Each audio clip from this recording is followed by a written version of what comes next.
My idea is about community. It's about the community that I needed when I was growing up, and it's about the community that I have now and how that community gives me the confidence to share with you the recipe for dancing through life. There we go. Okay, so we're going to rewind. This is 1981. I'm 11 years old. That's me on the left. And we're moving from Indiana to the Yukon. I think that's Pink Mountain, but I'm not sure. And I'm moving away from my dance community in Indiana, from a dance teacher who loved me, who made sure I had tons of opportunities. And Whitehorse is 1,000,000 miles away from a dance community, in my mind. Right? I get to Whitehorse and I could take one class a week, and that's a far cry from what I was doing when I was in Indiana.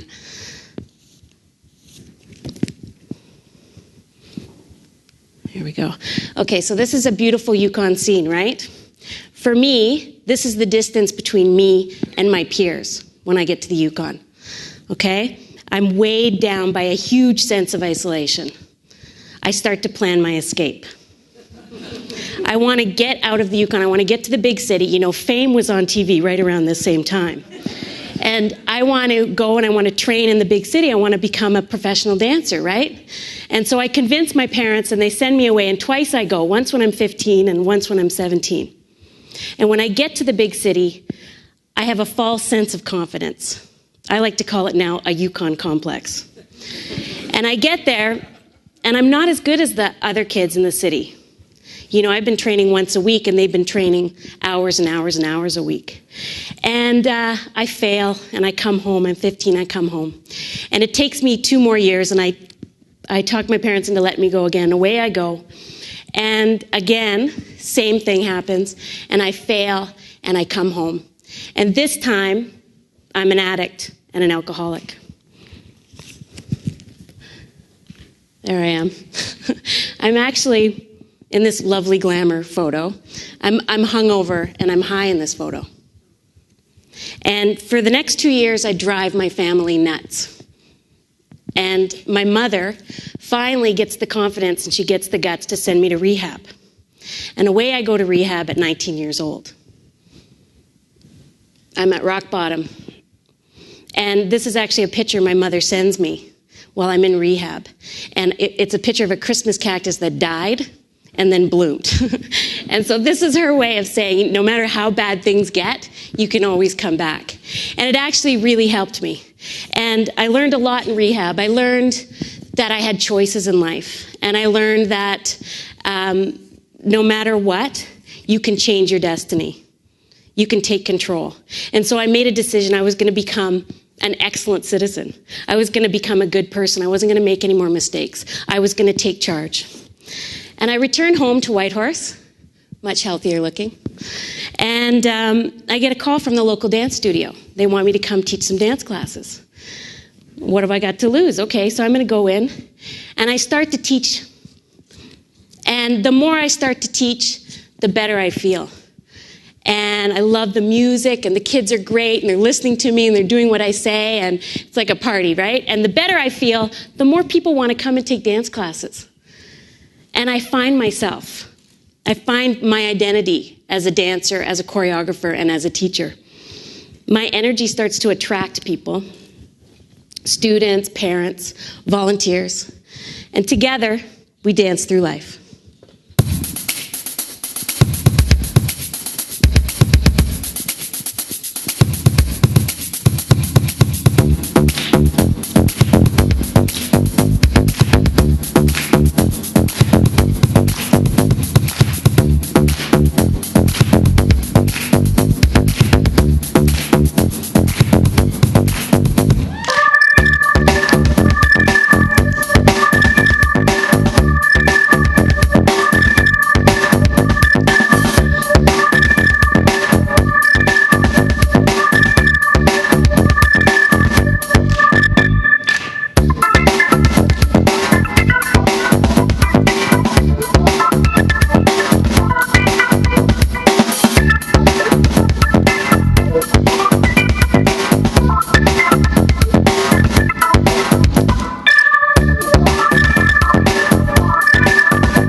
this is my community, and it took me 30 years to get here. Okay, this is actually just a snapshot. Okay, 800 kids came through the studio this past year, and we looked at the statistics, and it's actually 1 in 5 kids in Whitehorse, which is a lot. And thanks. And we work in partnership with nonprofit organizations, 2 nonprofit societies with the most amazing board of directors. And we're helping, everybody is working together to make sure that this community survives. We want to make sure that kids don't have to leave the Yukon to have excellent experiences. We want them to be able to develop into excellent artists without having to move away from their families. They need to grow here and have the support of their families. And so that's been really important. We want to create rich experiences for youth that keep them excited about their community and inspired to give back. So we want them to learn how to be good community members too. Okay, so this is our recipe for dancing through life and developing great artists and extraordinary people. This is what we've discovered with our work with dance. Provide a space, create opportunities, create challenges, and notice the strengths of others. And Heather was talking about that earlier today, and that really rang true for me. You need to notice the strengths of the youth, and you need to tell them. I want to share this because my hope is to see more organizations do the same. So this is a snapshot of the studio. These are some lockers that the kids painted. It's really important. When kids have ownership, they take responsibility and they want to share what they have. They want to take care of people within that space. And recently, I was walking through the studio, and when I'm not teaching, I'm looking in to see how the kids are doing, and I peek in, and I notice there's a kid in class, and he hasn't registered. He just went in there and started taking class. So I call him out, I haul him out, hey, you, get out here, I need to talk to you, in my teacher mom combo voice. And he comes out, and I said, what are you doing? You got to register.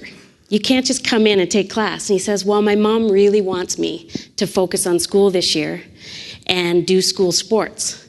But I just want to come in every once in a while and dance with my friends. So, of course, that hits me right here because that's all I want to do, right? So I send him back in, right? And all the other kids think he's in trouble. So another kid comes out who works at the studio part-time and says, listen, Andrea, if it's a matter of money, you can just dock my paycheck. I'll pay for him. And, you know, it was in that moment that I realized he feels like he's a part owner in this space, and he wants to make sure other people want to dance too, you know, and have the same experiences. Also, you need to create opportunities, and we like to create really fun opportunities, right, guys? So I have this really great idea, okay? We're going to get these big stars, famous breakdancers from across North America. Yeah, we're going to get them to come to Whitehorse, okay? And then we're going to get like 60 young breakdancers from across Canada. We're going to bring them to Whitehorse too.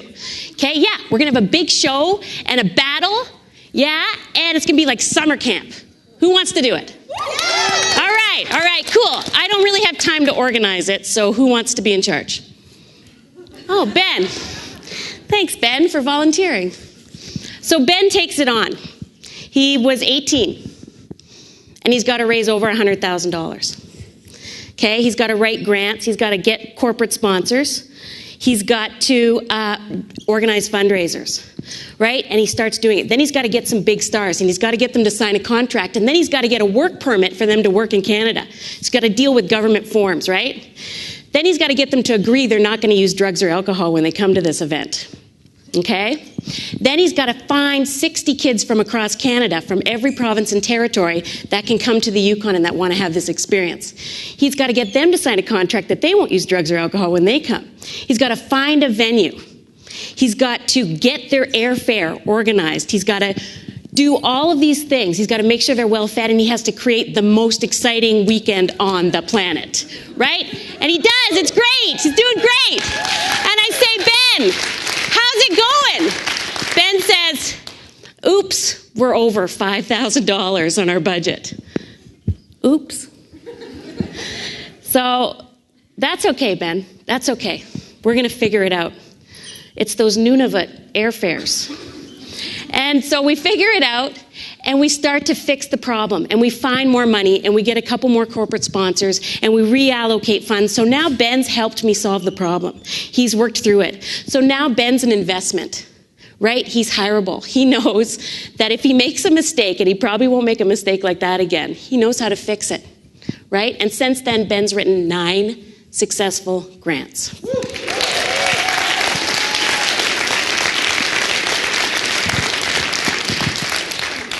It's also important to create challenges. And at the studio, we like to have the older girls choreograph, or the older kids. Lots of boys now at the studio, 90 boys. And we have the older kids choreograph on the younger kids, right? And we had this opportunity for a 16-year-old to choreograph on her peer group. Okay, that's a great idea, right? So she's got to figure out some movement vocabulary. She has to create this movement, teach her class, right? She's got to communicate effectively with them. She's got to manage a timeline, and she's got to take charge, right? Great idea. So then, all of a sudden, the drama unfolds, and I start to hear complaints. She's so bossy. She thinks she knows everything. Her music is dumb. And she doesn't even give us water breaks. Right? So at this point, I'm feeling like a failure. This was a dumb idea. I should have never put them in this position. They're too young. They can't handle it. Bad idea. We're going to cancel the whole thing. And I call my friend, and my friend works for the government. And I'm explaining to her what's happening. And she says, that's normal. That's what happens when somebody gets promoted. And nobody knows what to do with it. So they create drama, and they start telling on each other. And I don't know this because I work with kids. I didn't know adults did stuff like that. So I was like, okay, all right then, we're practicing. We're going to make it so that doesn't happen, right? We're going to teach them how to communicate with each other. We're going to teach them together how to trust each other, right? We're going to teach them how to succeed. We're going to walk them through it so that by the time that they're old enough to go out into the real world, they're going to have the skills necessary so that when those dramas come up, they're going to be able to handle them.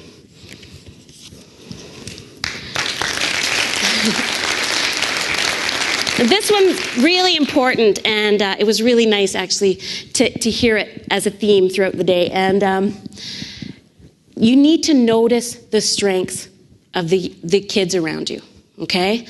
And I know this to be true because I needed somebody to notice something that I was good at. You know, when I was in grade 8, 14 years old, I was high every day for school. 14. And because I was so high, I didn't really do my homework. And I didn't really do very well on tests. And the worse my marks got, the more people thought it was okay to call me stupid or call me dumb. And the more stupid I felt, the more I wanted to smoke weed. And the more weed I smoked, the more dumb I felt, right? So all I wanted in that moment, or in that time, in that year, what I think I needed now when I reflect back, is for somebody to say, you're smart. I know you're smart. You know, you're pretty. You're kind. And at the very least, notice that I was high. Nobody even noticed. Right? Stand up if you're an amazing dancer. Step forward if you're a great friend. Step forward if you can teach a skill. Step forward if you're strong. Step forward if you're a good worker. This is my idea we're sharing. If I could make this work. There we go. Kids can become extraordinary people with unique skills while learning how to build, how to share, how to create, how to engage, how to manage, and contribute.